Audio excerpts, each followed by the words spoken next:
Tu penses que tu dois tout faire tout seul en dropshipping, SAV, publicité, copywriting, recherche produit, etc. etc. Mais laisse-moi te dire que c'est faux. Et surtout, c'est comme ça que tu t'épuises et que ton business plafonne. Dans cette vidéo, je vais t'expliquer ce que personne ne te dit sur le recrutement en dropshipping, comment est-ce que toi tu peux recruter sans avoir un budget de fou malade avec très peu d'argent, et surtout pourquoi c'est la meilleure décision pour scaler ton business.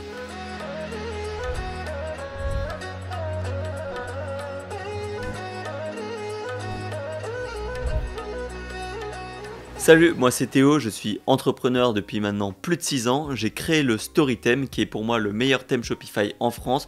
Il va te permettre d'augmenter tes ventes, d'améliorer ta conversion et surtout d'avoir une super image de marque. Sur ce thème là, tu auras des dizaines voire des centaines de fonctionnalités intégrées qui va te permettre de scaler ton business tout en économisant des frais d'application Shopify. C'est selon moi la meilleure solution quand tu veux te lancer et réussir en dropshipping ou en e-commerce. Si jamais le Storytheme t'intéresse, tu pourras le trouver dans la description de cette vidéo. Tu auras 7 jours d'essai gratuit pour l'installer sur ta boutique et le tester pendant 7 jours. Sur ce, revenons au sujet de la vidéo. Partie 1, la plus grosse croyance limitante dans le dropshipping. Donc une croyance limitante, c'est quoi? Pour rappel, une croyance limitante, c'est quelque chose qu'on se dit que voilà, une chose ou une autre ne peut pas être possible parce qu'on croit que ça ne l'est pas. Alors que voilà, donc comme le nom l'indique, c'est une croyance limitante. Et une des plus grosses croyances limitantes que j'avais aussi également au début, quand on débute, quand on est débutant, c'est que voilà, on ne peut pas recruter dès le début, on ne peut pas recruter au début, en tout cas pas tant qu'on fait des dizaines de milliers d'euros. Et ça, j'ai l'honneur de te le dire que c'est faux et que tu vas pouvoir déléguer bien plus tôt que tu ne le penses. Il faut savoir qu'il existe des freelances très compétents, ça on en parlera un petit peu après,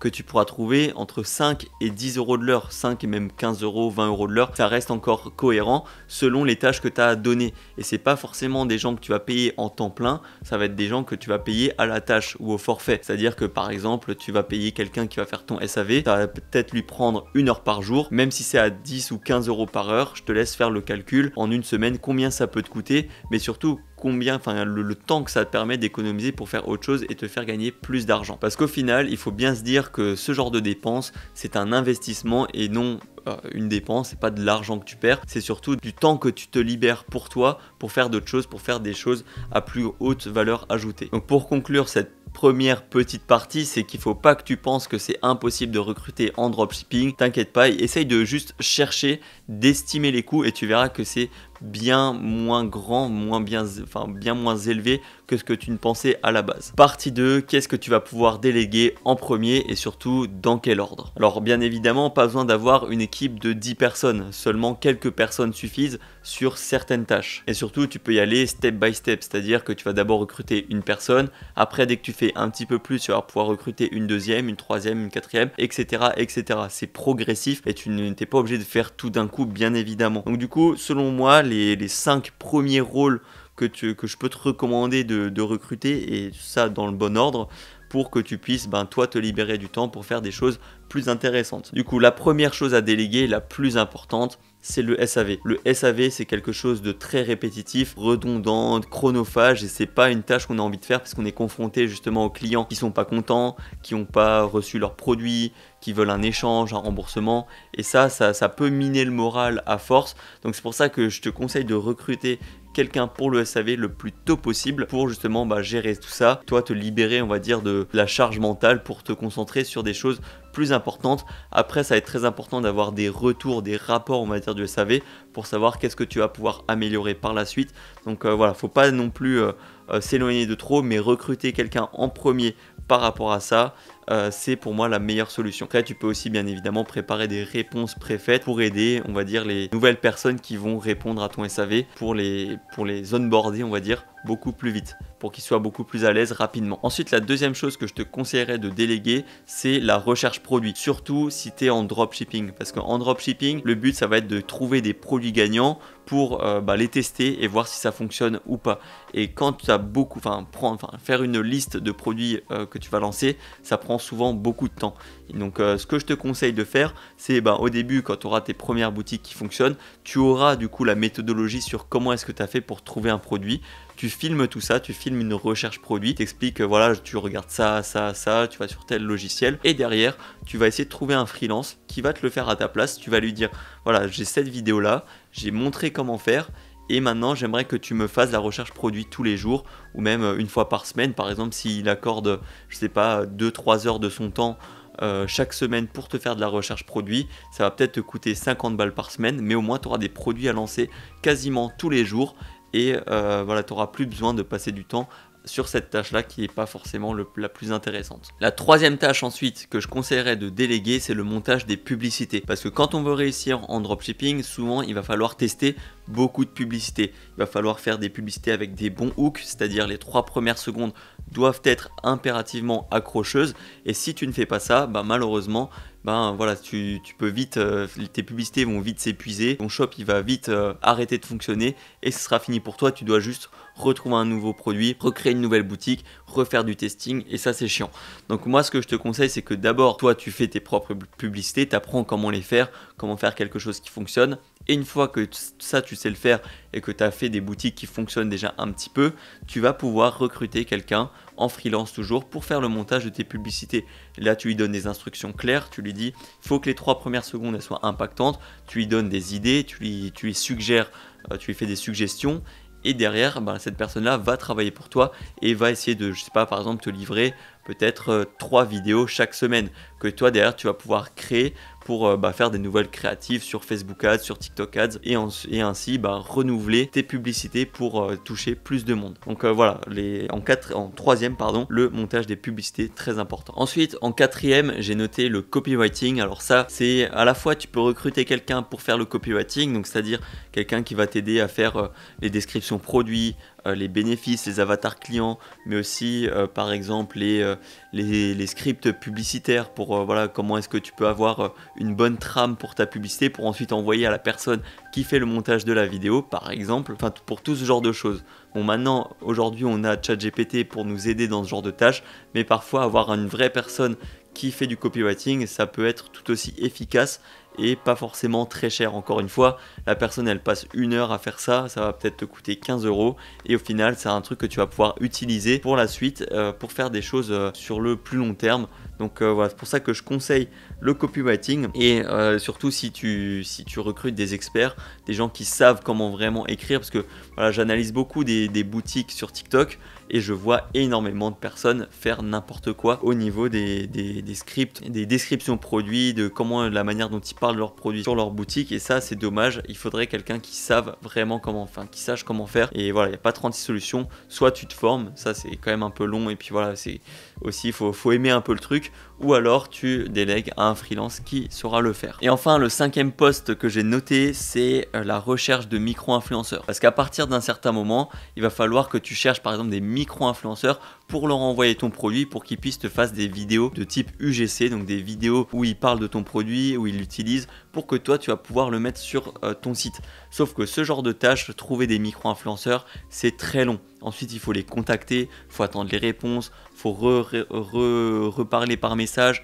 et ça prend vite tout ton temps et on va dire toute ta productivité, parce que tu vas pas pouvoir te mettre focus vraiment pleinement dans une tâche comme par exemple la création de ta boutique, parce que tu vas devoir répondre, arrêter de travailler, répondre, envoyer le produit, contacter le fournisseur pour qu'il lui envoie, etc. Enfin c'est un long travail et c'est pour ça que c'est un peu galère et je te conseille de déléguer ça aussi à partir d'un certain moment. En vrai, je pense qu'un bon freelance peut t'envoyer rapidement entre 50 et 100 profils très rapidement. Tu peux même lui dire de les contacter et voilà, ça te prendra peut-être une semaine. Tu auras payé quelqu'un pendant une semaine, ça va peut-être te coûter je sais pas 300 €, mais c'est un investissement une fois. Et une fois que tu as des micro-influenceurs, tu pourras peut-être les réutiliser pour d'autres boutiques. Donc voilà, pour ça, pour moi, ça peut être intéressant. Après, avoir pour mettre en place tout ça, ça peut parfois prendre un peu de temps. Je te conseille vraiment de le faire. En vrai, là, j'ai parlé de ces 5 postes, mais il y en a plein d'autres que tu pourrais déléguer. Par exemple, la création de publicité, la création de ton site internet. Au final, voilà, tu vas pouvoir déléguer plein de types de tâches. On va dire que surtout les 3 premières, pour moi, c'est les plus importantes. Après, c'est selon comment ton business se développe, dans quelle direction tu vas, quel type de canaux d'acquisition tu utilises, etc. Partie 3, comment comment mettre en place des process de recrutement. Ça, encore une fois, t'as pas besoin d'être une grosse boîte pour faire les choses proprement. C'est pas si compliqué que ça. Si tu l'as jamais fait, je vais te dire dans cette vidéo comment faire. Donc déjà, la première étape, ça va être de définir exactement le résultat attendu. Si tu recrutes du SAV, le résultat attendu, ça va être de répondre une fois par jour aux messages. Si maintenant, et ça d'une certaine manière, si maintenant c'est faire des publicités, tu vas définir comment est-ce que tu veux que ta publicité soit. Donc avec le hook au début, le call to action à la fin et les bénéfices au milieu. Donc déjà maintenant, tu peux préparer une fiche pour par exemple un post avec l'objectif principal, répondre une fois par jour ou faire une bonne vidéo, etc., etc., comme je viens de te le dire. Ensuite, deuxième étape, c'est de préparer un brief qui est clair. Donc là, je t'ai donné plusieurs manières de le faire. Pour le SAV, tu peux créer des réponses prédéfinies. Pour faire de la recherche produit, tu peux faire une vidéo toi-même avec des explications supplémentaires sur comment utiliser l'outil que tu utilises pour justement essayer de trouver les meilleurs produits au meilleur moment. Si maintenant c'est le montage des publicités, tu peux montrer des exemples de choses que toi tu as déjà fait et qui ont bien marché, que tu veux reproduire ou que tu veux améliorer. Ça peut être aussi une idée, mais en tout cas préparer un brief avec des explications qui sont claires. Et ça va être le plus important. Sinon, les personnes vont souvent faire n'importe quoi et partir un peu en cacahuète. Parce que si elle ne sait pas comment faire et quoi faire, forcément, elle va essayer de faire comme elle pense. Mais ça ne va pas être forcément comme toi tu penses. C'est pour ça qu'il faut être très précis là-dessus. Ensuite, une fois que tu as envoyé tout ce brief au freelance, il va falloir que tu trouves une manière claire de communiquer pour que ce soit efficace. Alors pour ça, il y a plein de manières.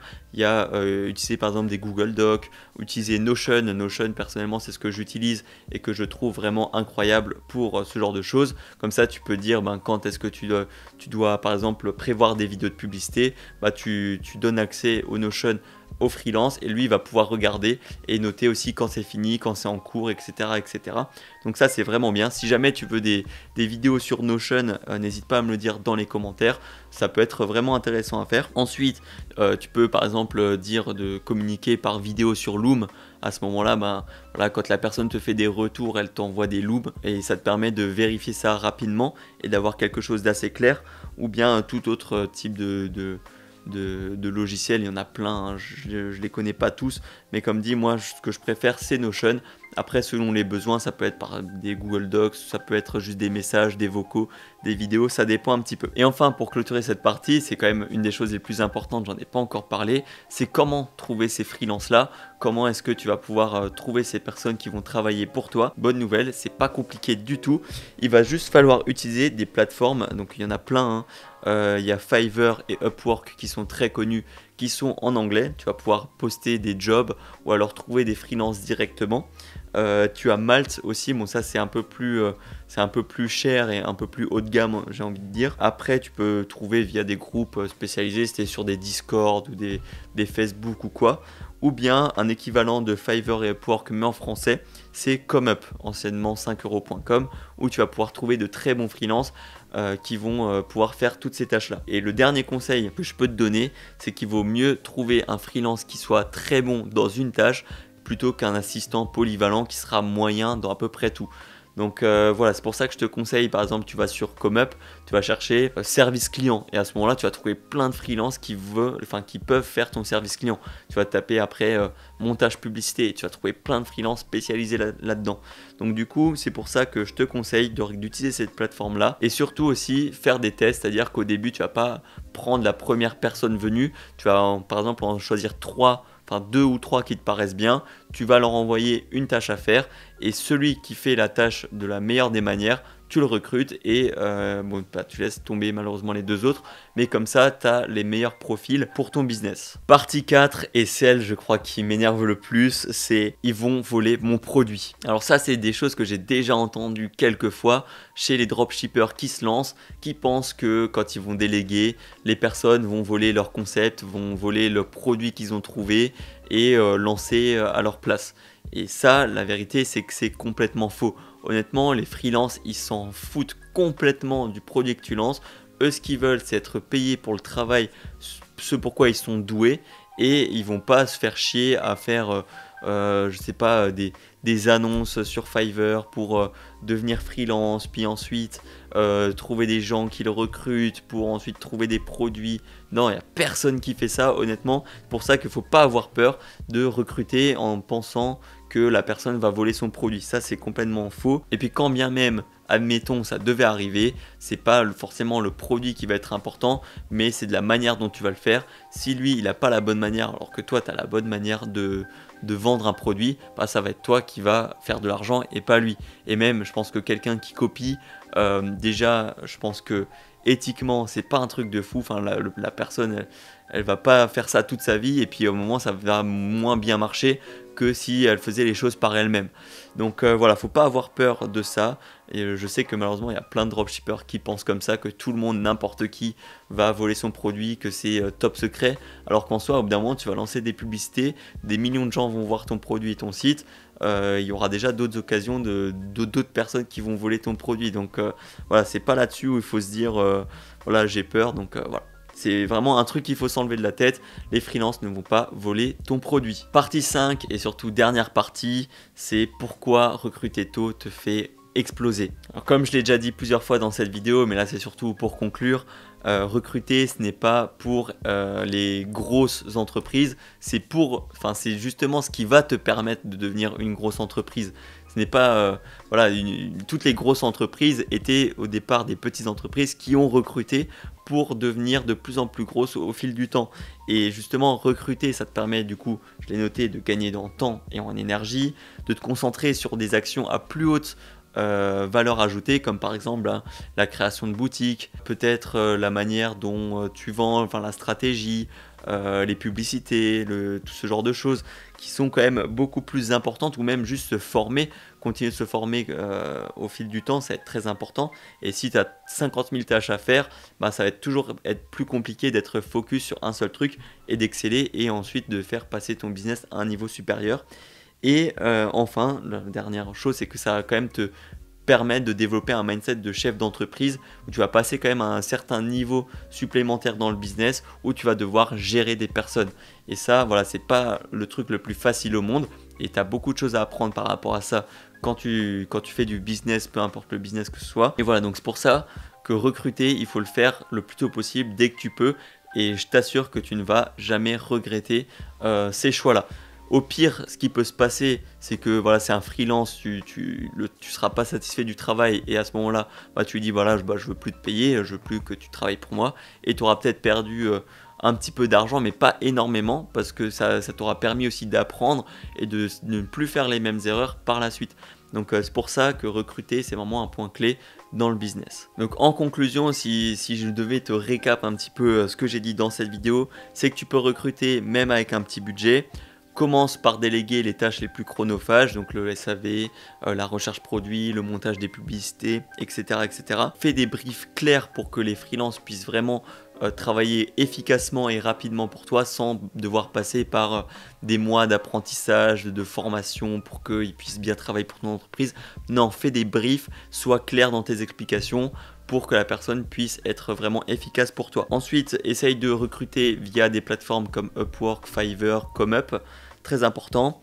Ensuite, personne ne va voler ton idée, je te le rappelle encore une fois. Et enfin, recruter tôt, c'est la clé. T'es pas là pour courir partout et faire 50 000 tâches, tu es là pour construire un vrai système qui va pouvoir être scalé par la suite. Donc voilà, c'était tout par rapport au sujet de cette vidéo. Encore une fois, si tu veux améliorer tes boutiques, je te conseille d'utiliser le Storytheme, qui est pour moi le meilleur thème Shopify en France, comme je te l'ai dit, pour les raisons voilà, de pouvoir augmenter son taux de conversion, son image de marque, faire plus de ventes, être plus sérieux, plus professionnel, et surtout personnaliser facilement sa boutique.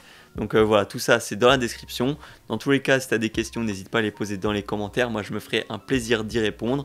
Et jusqu'à la prochaine fois, porte-toi bien, travaille bien et crois en tes rêves. Ciao!